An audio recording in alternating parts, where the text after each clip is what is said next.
That is the image of a young actress whose life was tragically cut short in 1989. Her death shook Los Angeles and sent shockwaves throughout the nation. The case became the foundation for America's first anti-stalking law, leading to stronger protections for privacy across the country, and marking the first time that obsessive following was recognized as a crime in the United States. The man who ended her life would later describe what he did with a chilling calmness that stunned everyone. But to understand how this tragedy unfolded, we have to start with the man himself. Robert was born in 1970, the youngest of 7 children. His father, a former Air Force sergeant, had met Robert's mother while stationed in Japan. Because of his father's work, Robert's childhood was marked by constant moves, never staying in one place long enough to feel secure.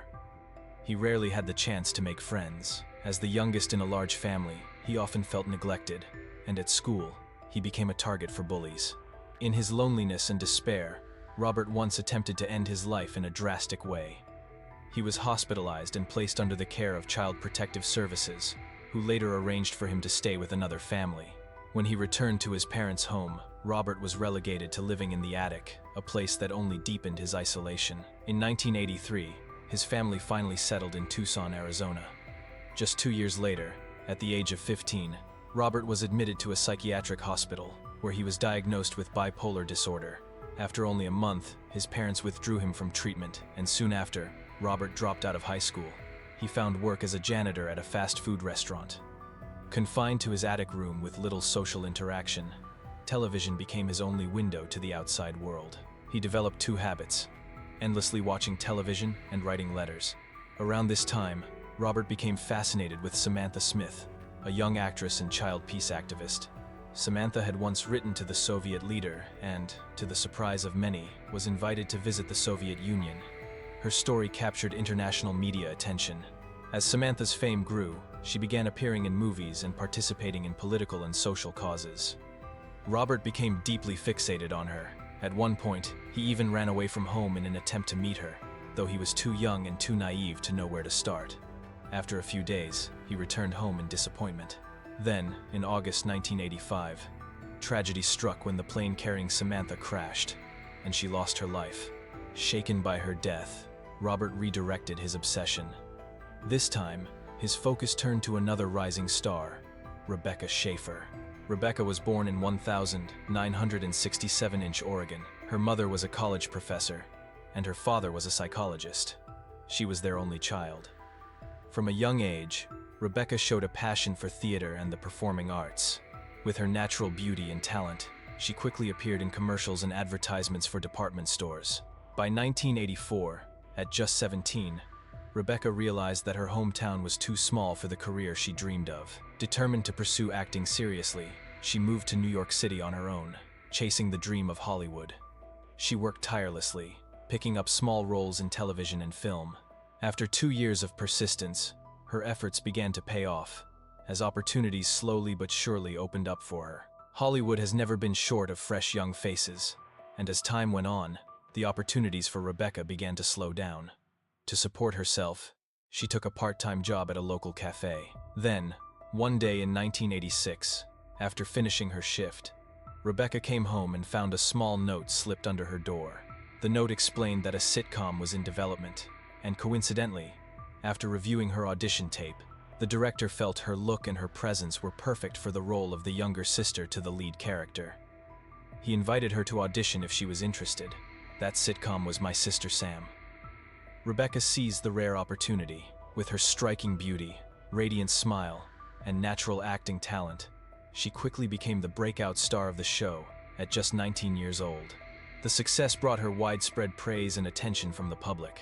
Among those captivated by Rebecca was Robert, who at that time was 16. His heart raced whenever he saw her image. Each day, his thoughts revolved around her. To him, Rebecca was the most beautiful woman in the world. Robert began collecting every magazine article about Rebecca, plastering the walls of his attic with her photos and posters. He made a habit of watching any television program where she appeared, and he even started writing letters to her. In his first letter, Robert praised her beauty and her talent, and then gradually wrote as if they were already close friends. In his mind, they shared many similarities, both shy, introverted, and intelligent. The only difference, he thought, was that Rebecca appeared on television and was recognized by millions, while he lived in obscurity. For Robert, in the chaos of his adolescence, writing about his hidden feelings for Rebecca gave him a sense of comfort. In 1987, Rebecca kindly responded to one of his letters, including a signed photograph. She wrote that his letter was one of the sweetest she had ever received. On the photo, she drew a peace sign and a heart, signing off with the words, "With love, Rebecca." It was a simple, thoughtful gesture from a rising star to a fan. But to Robert, it became proof that she shared feelings for him. Driven by this belief, Robert traveled nearly 500 miles from Tucson, Arizona to California in an attempt to meet her. He went to Warner Bros. Studios, where Rebecca was working, carrying a bouquet of flowers. But security guards turned him away, humiliated. He returned a month later, this time concealing a knife. But once again he failed to gain access.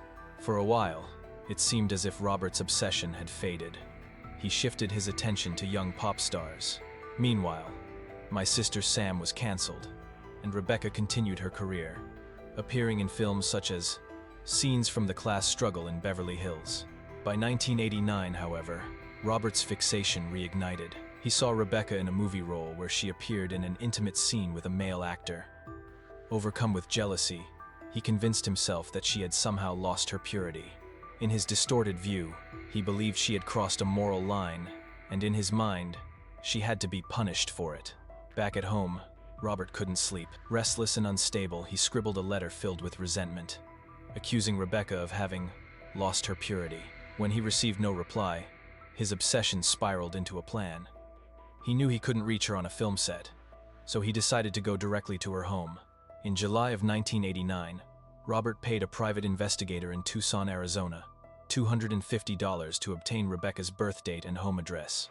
Shockingly, the investigator noticed nothing alarming in Robert's behavior. With the help of DMV records, the information was handed over easily. Soon, Robert had what he wanted: Rebecca's address at 120 South Sweetser Avenue, Ainu, Los Angeles. On the 18th of July, 1989, Robert showed up outside apartment 4, where Rebecca lived. When he pressed the buzzer, Rebecca assumed it was the script delivery she had been waiting for that day, since she had an audition for The Godfather Part 3.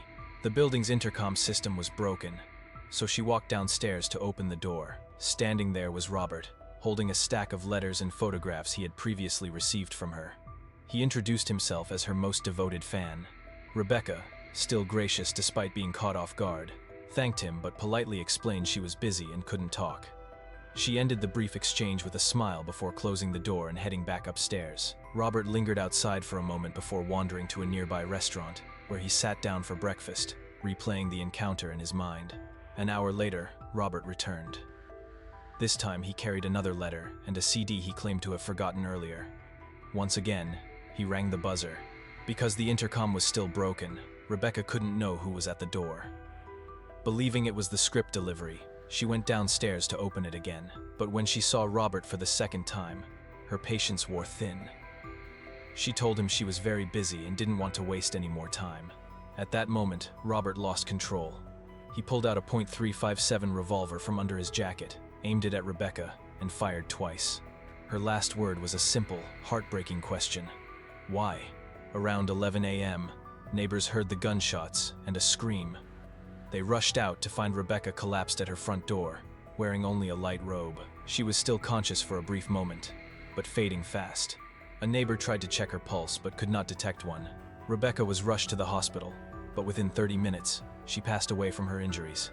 Witnesses later described seeing a man in a yellow shirt fleeing the scene, running down an alley, discarding his clothes and tossing a bag onto a nearby rooftop. Police quickly recovered the items. The next day, in Tucson, Arizona, police received reports of a man wandering along a highway, shouting, "I killed Rebecca." Officers arrested Robert on the spot. Exhausted and disheveled, he offered no resistance and admitted what he had done. At first, he bizarrely claimed he believed Rebecca would have had to take her own life after what happened. Robert was held on a $1 million bail, and multiple witnesses later confirmed he was the man seen at Rebecca's apartment. Eventually, Robert was extradited to California, the state where the crime had taken place, to stand trial. His first court appearance began in late September 1991, 2 years after the shocking tragedy outside apartment 120. The case was prosecuted by Marcia Clark. She negotiated an unusual agreement with Robert. If he agreed to a bench trial, meaning a trial where the judge, not a jury, would determine the verdict, the process would be faster and more decisive. Marcia believed this was the fairest path for the victim. She worried that a jury might be swayed by Robert's history of mental illness and hesitate to convict him. Robert's defense attorney admitted to all the charges, acknowledging that there was no way to challenge the overwhelming evidence or Robert's own confession. Still, the attorney emphasized Robert's troubled mental health, pleading with the court to see him as not just a perpetrator, but also as someone shaped by a childhood without love or stability. The central question of the trial became, did Robert act with intent, or was he entirely consumed by his obsession and illness?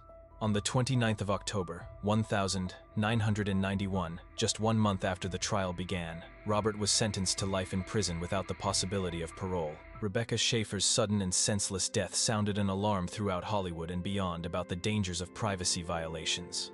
In direct response, significant changes were made to protect public figures.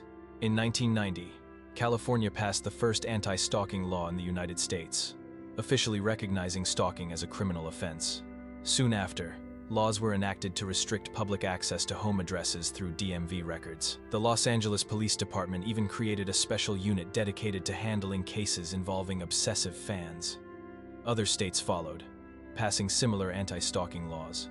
While these measures could not eliminate the problem entirely, they built a protective barrier that saved many celebrities from dangerous encounters. For artists, having passionate fans is a dream come true. But this case revealed an important truth. Admiration must have limits. When affection crosses the line between fan and idol, it can turn into something destructive. And perhaps the most terrifying thought of all is that, sometimes, the greatest danger to a star does not come from strangers, but from the very people who once claimed to love them most.